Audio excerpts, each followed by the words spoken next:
मंगलवार को अगर शिव जी के मंदिर में, शंकर के मंदिर में जाकर 1 लोटा पानी चढ़ाया जाता है तो हमारे कार्य में उन्नति होती है। 9 ग्रह में से एक ग्रह है मंगल, जिसकी उत्पत्ति, जिसका जन्म शंकर भगवान के ही शरीर के पसीने से हुआ है। और इस मंगल को ठंडा करने वाला कोई दूसरा नहीं है। धधकते हुए इस लाल ग्रह को, धधकते हुए इस मंगल ग्रह को अगर कोई समाप्त करा है तो इनकी धर्म पत्नी मेघा ने, ज्वालिनी ने करा है। मंगल ग्रह की पत्नी का नाम क्या है?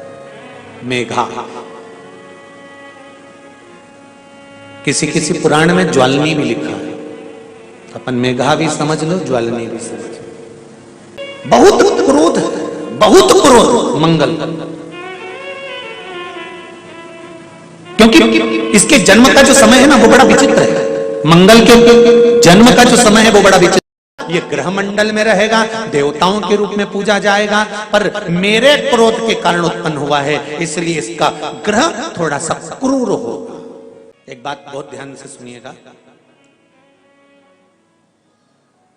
विवाह, शादी, संतान प्राप्ति, विवाह के बाद में विवाद या किसी नए कार्य के लिए आगे बढ़ रहे हैं और उसमें अड़चन आ रही है, तो एक बार किसी ज्योतिषाचार्य के पास जाकर पूछना, वो बता देगा या तो मंगल या शनि कुछ ना कुछ, कोई ना कोई क्रूर ग्रह तकलीफ दे रहा होगा। ज्योतिषाचार्य के पास जाएंगे, वो कहेगा। जितने भी ग्रह हैं, चाहे राहु हो, केतु हो, मंगल हो, शनि हो, बुध हो, भौम हो, सूर्य हो, ये सारे जो ग्रह हैं ये शंकर भगवान के शिवलिंग के पास में विराजमान है। शिवलिंग के पास में विराजमान है। कभी मौका मिल जाए, विवाह शादी में देरी हो रही हो, या कोई नया कार्य चालू कर रहे हो उसमें देरी हो रही हो, या कोई सर्विस के लिए, नौकरी के लिए जा रहे हो और वो कार्य नहीं हो रहा हो, तो एक धतूरा, केवल एक धतूरा, उस धतूरे को फोड़कर उसके अंदर का फल निकालकर उस फल को शिवलिंग पर चढ़ाकर 1 लोटा जल शंकर भगवान को समर्पित कर कर आइए। दिन होना चाहिए मंगलवार। कौन सा दिन होना चाहिए? जम के बोलो जरा, मंगलवार का समर्पित करो। उसके बाद में आप विवाह के लिए अगर समर्पित करे हैं तो विवाह में देरी नहीं होगी। व्यवसाय और व्यापार के लिए या नौकरी के लिए समर्पित करे हैं तो उसमें देरी नहीं होगी। आप अगर दिल से कर रहे हैं कोई उपाय, आप भगवान शंकर की आराधना अगर दिल से कर रहे हैं, भगवान शिव की आराधना आप हृदय से कर रहे हैं, तो ये निश्चित है कि शिव दिल से सुनेगा जरूर। तेरा ही दिया मैंने खाया पिया है, तेरा शुक्रिया। आंकड़े की माला, महाराज, आंकड़े के पत्ते की जो माला होती है, ये माला कार्य की सिद्धि के लिए होती है। इसमें एक एक आंकड़े के पत्ते पर सीताराम लिखा जाता है। मात्र एक पत्ता ऐसा होता है जिस पत्ते पर सीताराम नहीं लिखा जाता। 108 पत्ते में से एक पत्ता, बस उस पत्ते को हथेली में रखकर उल्टा हाथ आपको रखना है और अपनी कामना कर कर उस पत्ते को बांध देना है। ये जरूरी नहीं है कि 25 के बाद बांधो, 50 के बाद बांधो या 100 के बाद बांधो, आपकी मर्जी पड़े। उस खाली पत्ते को कहीं पर भी बांध दीजिए और उस माला को अपनी कामना कर कर श्री हनुमान जी महाराज को समर्पित कर दीजिए। कौन सा दिन होना चाहिए? जम के बोलो जरा, मंगलवार का। एक दीवार ऐसी होती है जहां पर हनुमान जी का चित्र लगाया जाता है। चाहे तुम पर्वत उठाने वाला चित्र लगाओ हनुमान जी का, चाहे बैठे हुए लगाओ, चाहे रामायण पढ़ने वाला लगाओ, चाहे लंका दहन करने वाला लगाओ, चाहे राम नाम जपने वाला लगाओ, चाहे लक्ष्मण को संजीवनी देने वाला लगाओ, चाहे मौन मुद्रा में लगा दो, चाहे स्तुति में लगा दो, चाहे भजन में लगा दो। हनुमान जी का कोई भी चित्र लगता है तो ना पूरब में लगेगा, ना पश्चिम में लगेगा, ना दक्षिण में लगेगा। हनुमान जी का अगर चित्र लगता है तो उत्तर की दीवार में दक्षिण को देखते हुए लगता है, केवल एक ही स्थान। जैसे पूर्वजों के चित्र को, पितरों के चित्र को, गए हुए हमारे जीवों के चित्र को दक्षिण में विराजमान किया जाता है, उसी तरह हनुमान को उत्तर में विराजमान कर कर दृष्टि दक्षिण में कर दी जाती है। घर में हनुमान जी के जितने फोटो होते हैं उसको केवल दक्षिण दिशा में लगा और उत्तर दिशा में लगा बिठा देते हैं, और दक्षिण की ओर उनकी दृष्टि होना चाहिए, दक्षिण की ओर उनका मुख होना चाहिए। अगर व्यक्ति के जीवन में कोई बीमारी आने वाली है, व्यक्ति के जीवन में कोई रोग आने वाला है, व्यक्ति के जीवन में अगर कोई कष्ट आने वाला है, व्यक्ति के जीवन में अगर कोई परेशानी आने वाली है, व्यक्ति के जीवन में कोई एक्सीडेंट का योग भी बनने वाला है, तो शास्त्र कहता है वो दिशा दक्षिण से ही बनता है। ये दक्षिण जो दिशा है ये यम की दिशा है। यहां संपूर्ण परिवार के साथ यमराज अपने आनंद में निवास करता है, यम दिशा। और जब हमारे घर में लगाओ, हम ये भी नहीं कह रहे, आपके घर में हो और आपने अगर विराजमान कर कर रखा है किसी दिशा में, तो हमारा तो निवेदन रहेगा, अभी तक आपने अगर जैसा रखा, पर एक बार दिशा बदल कर देखना कि रोग, बीमारी, कष्ट, दुख, तकलीफ में आपको लाभ मिला कि ना मिला। हनुमान जी ने केवल दक्षिण दिशा की ओर अगर मुख कर कर हमने विराजमान कर दिया, फोटो ही विराज दिया। ये नहीं कहेंगे आपसे कि आप बाजार से फोटो खरीद कर लाओ फिर लगाओ, नहीं, आपके घर में हो तो आप। हनुमान जी के एक भाई का नाम है गतिमान। क्या नाम है? गतिमान। कभी स्कंद पुराण अगर पढ़े तो रामेश्वर धाम की स्थापना में हनुमान जी का वर्णन पूरा है। कभी मौका लगे तो आप श्रवण करना स्कंद पुराण। तो उसमें हनुमान जी के भाई गतिमान का व्याख्यान लिखा हुआ है। अगर कोई व्यापार, व्यवसाय या कोई गाड़ी या कोई फैक्ट्री, जो लोहे का काम करने वाले हैं, जिनकी फैक्ट्रियां चल रही हो, वाहन का कोई गाड़ी लाके एक्सीडेंट हो जाता है, कोई पकड़ लेता है, कोई चक्कर आ जाता है, कुछ ना कुछ प्रॉब्लम, अगर लोहे से जुड़ी हुई फैक्ट्री हो, व्यापार हो, व्यवसाय हो, गाड़ी हो, घोड़ा हो, उसमें तकलीफ आ रही हो, तो किसी भी 14 के दिन, चाहे पूर्णिमा की हो चाहे अमावस्या की, हनुमान जी महाराज के उल्टे पांव का सिंदूर लाकर गाड़ी पर या फैक्ट्री पर स्वस्तिक बना दिया जाए और गतिमान का नाम लेकर बनाया जाए, तो उस फैक्ट्री में कभी तकलीफ नहीं आ सकती, उसमें उन्नति ही बढ़े। हनुमान जी के भाई गतिमान का स्मरण करता, गतिमान, यहां तक गतिमान का स्मरण किया गया है। अगर किसी पति पत्नी में झगड़ा चल रहा हो, प्रेम नहीं बढ़ रहा हो, बहुत क्लेश हुई और अदालत में बात पहुंच गई, तलाक होने वाला है, तो भी गतिमान का नाम लेकर हनुमान जी के मंदिर में एक ध्वजा लगा दी जाती है और उस पर ध्वजा पर स्वस्तिक बना दिया जाता है गतिमान का नाम लेकर। तो पति पत्नी का प्रेम वापस बढ़ जाता है और तलाक नहीं होता है महाराज। जिसका तलाक नहीं चाहिए, अगर मन से सोच के बैठे कि तलाक चाहिए तो मत करो, पर नहीं चाहिए, प्रेम बढ़ाना है, उसके लिए गतिमान। 10 दिशाओं को भगवान शंकर ने बांटा और शंकर भगवान ने 10 दिशाओं को बांटा, तो 10 दिशाओं का आधिपत्य बनाया है कि कौन सी दिशा में कौन सा देवता इसका आधिपत्य रखेगा, कौन से देवता यहां पर निवास करेंगे, किसका आधिपत्य इस दिशा में होगा। पूरब, पश्चिम, उत्तर, दक्षिण, ये चारों दिशा सामने आकर खड़ी हो गई भगवान शंकर के सामने, भगवान शिव के सामने खड़ी है चारों दिशा। धीरे धीरे करते ईशान, वायव्य, ये भी आकर खड़ी हो गई। 10 दिशा शिव जी के सामने थी, 10 दिशा, सारी की सारी दिशाएं सामने आकर जब खड़ी हुई, केवल एक दिशा ऐसी थी दक्षिण, जो भगवान शंकर का स्मरण कर रही थी, भगवान शंकर के स्वरूप का अनुमोदन कर रही थी, केवल दक्षिण दिशा।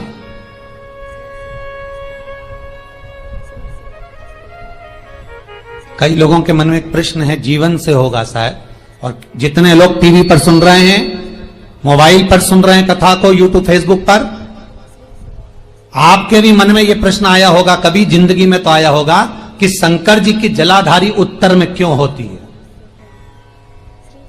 कभी तो जीवन में प्रश्न आया होगा आपके भी कि सब शंकर जी के मंदिर में शंकर जी की जलाधारी उत्तर की क्यों होती है, किस लिए रहती?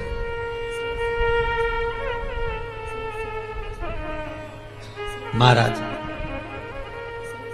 केवल एक दिशा ऐसी है दक्षिण, जो दिशा भगवान शंकर का गुणगान कर रही है, भगवान शंकर का स्मरण कर रही है। सारी दिशाएं आपस में चर्चा कर रही थी, दक्षिण दिशा शिव की आराधना कर रही थी, शंकर की।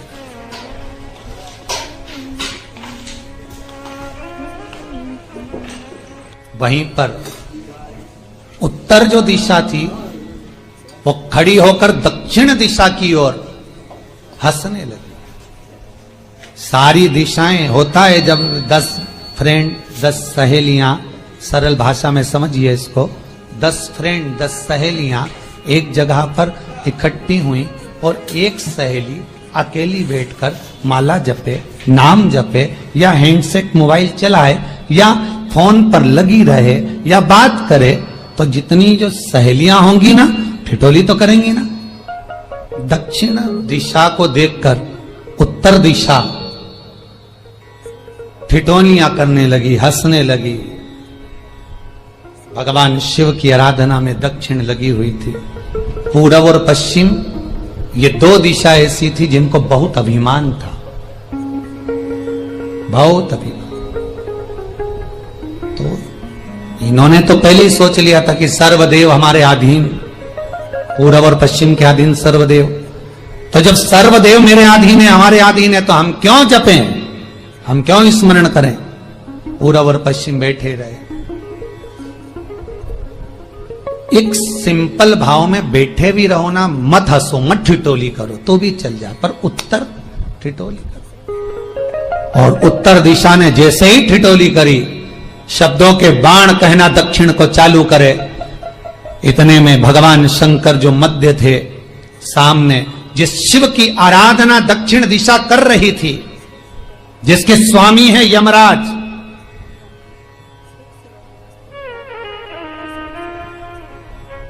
जब वो करी, दक्षिण दिशा ने एक बार हाथ जोड़कर कहा, उत्तर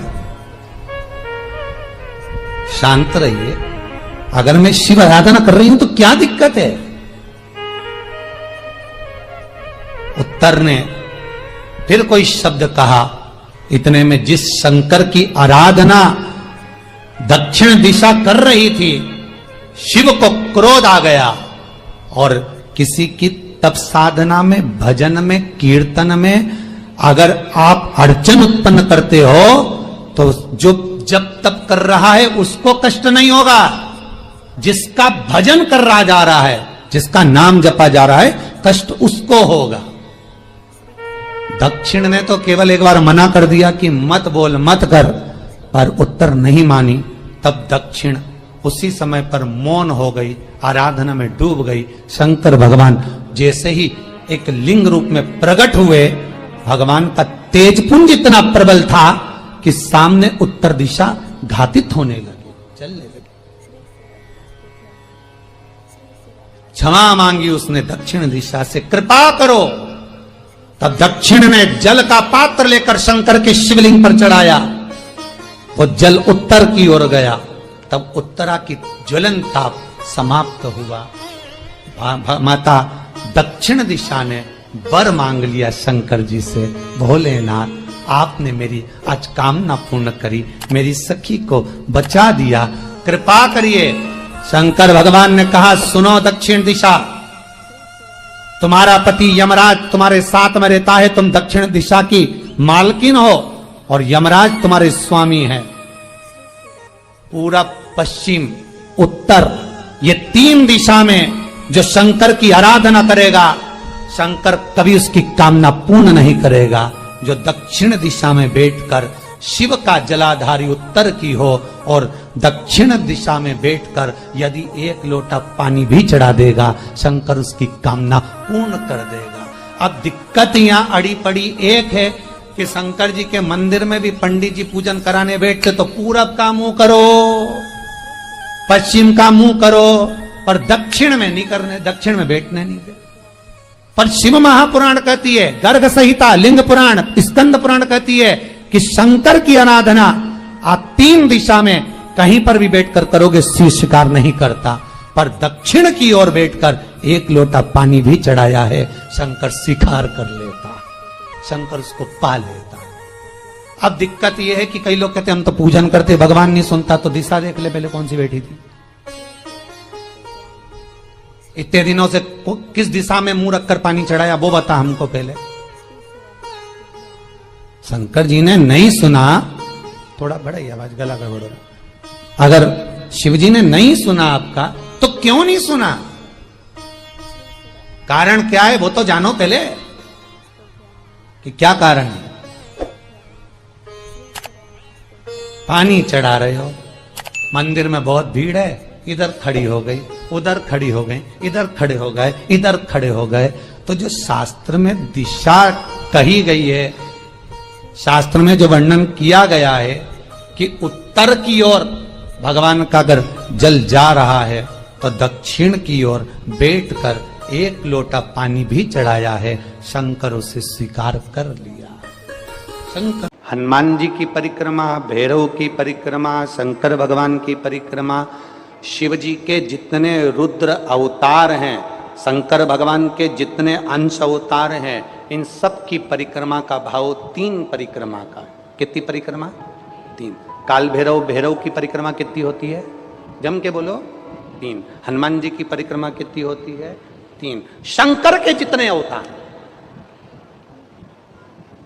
मेरे भोलेनाथ के जितने रुद्र अवतार हैं, मेरे शिव के जितने अवतार हैं, मेरे शंकर के जितने अंश अवतार हैं, उनकी सबकी परिक्रमा 3 है। सबकी परिक्रमा 3। शिव परिक्रमा का भी भाव है, 3 परिक्रमा शंकर की भी है, पर पूरी नहीं। कैसी? आधी। आधी भी कैसी? प्रत्येक शंकर की परिक्रमा का स्मरण होना चाहिए आपको। ये समझे जरा, बहुत अच्छी तरह से आज कथा निकली है तो उसको समझ ले।